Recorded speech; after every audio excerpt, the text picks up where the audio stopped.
The machine. Let's read the story of a poor woman who never felt defeated with her difficulties. She faced all her difficulties with a brave heart. Jaya's poverty had added to the number of years in her age. She looked older than she was. Like every day, it was the time to leave for work. Looking over her crippled husband lying in one corner of the room, she made her way out of the house. 20 years ago her husband was a healthy man and worked in a cloth mill. He fulfilled all essential needs of his family. His family consisted of his young wife, a son and a daughter. But one fateful day all this happiness vanished into thin air. He met with an accident at the mill and lost his right leg, and his left hand had become immobile permanently. The man who had ambitions to educate his children and make them big people was now too helpless to feed them even. But Jaya was a brave lady. She took the bull by the horns. She never felt defeated when confronted by difficulties. She was not literate, hence she could not get the job in place of her husband. The mill had promised that her son would get the job when he grew 18 years of age. So, she picked up domestic jobs like cooking, cleaning and washing. Jaya saw her young, fair daughter standing in a corner. She was now 22. Jaya stared at the photograph of her young son hanging on the front wall. She turned and uttered in a hushed voice, "I'm going." Jaya was walking in the street, yet her mind was wandering all about. She was lost in the nostalgia. With time, her son completed his matriculation and intermediate. He had done well in all examinations. During the course of his studies, he was lending her a helping hand by working on a garment shop as a salesman. He was earning only a little money, but he was determined to utilize this for his further studies. He always said that he would become an officer, and not a worker, in the mill. He often said to her, "Let me grow and complete my studies. You will not have to work as a housemaid then. You will live an easy life. I will do everything to keep you happy." When he turned 18, he joined his father's mill and continued to study in the night. He loved his mother very much. He wanted his mother to stop doing the work of a maidservant, but she wished to continue. After all, her daughters had to be married.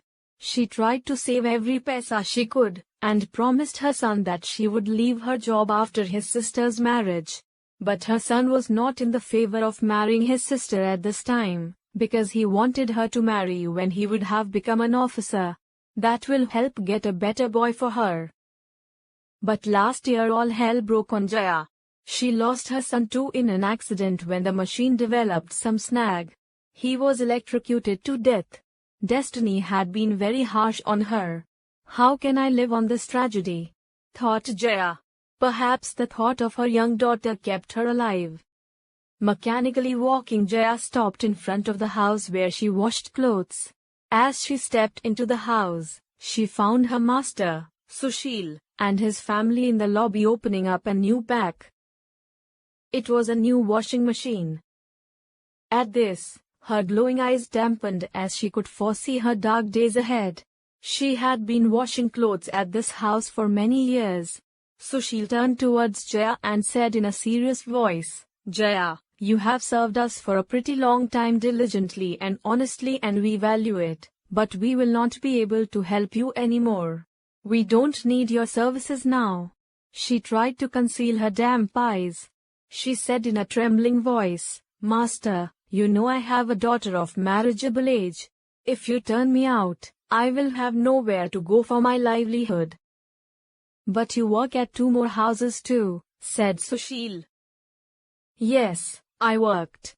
But 2 weeks ago, at one house I cooked and they have bought a microwave oven and they no more need my services.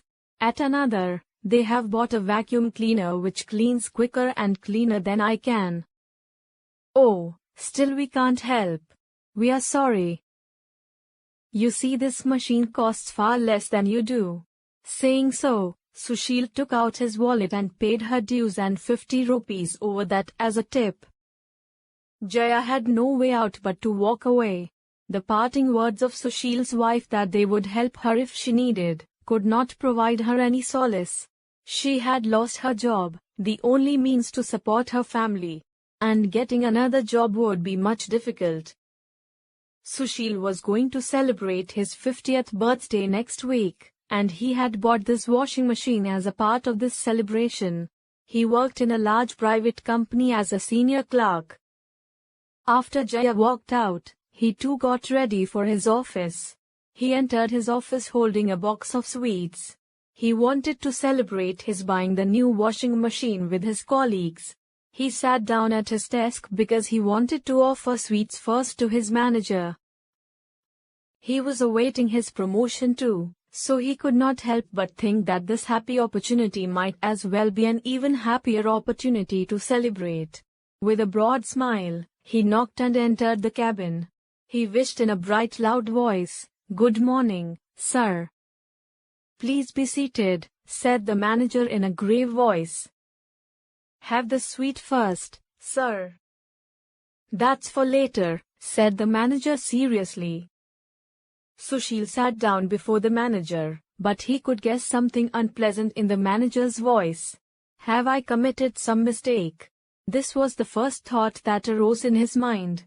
His joy had dampened a bit. "I have called you in to discuss something serious." The manager's tone was sufficient to perplex Sushil. "Mr. Sushil," continued the manager, "you are one of the employees whom this company cherished the most. You have served the company for a pretty long time honestly and diligently, and the company values it. The company doesn't need your services anymore." Sushil felt as if the carpet was being pulled away from under his feet. He felt his heart sinking. He said in a trembling voice, "Sir, I have a daughter of marriageable age. If you turn me out, I will have nowhere to go for my livelihood." "We can't help. The chairman has decided to computerize the company. If you remember, the company had advised all employees to learn computer. All those employees who did not pay heed to this advice are being laid off." "Sir," any word failed to come out of Sushil's mouth. The manager handed him over an envelope. "But you will get a month's salary and bonus at the end of 1 month. Please come then and collect your payment." Sushil stood up from his chair. He was feeling giddy. The manager too stood up and shook his hand.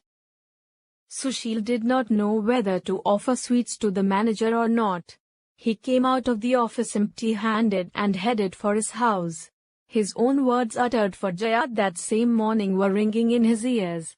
One machine had given him joy, and another had snatched it all.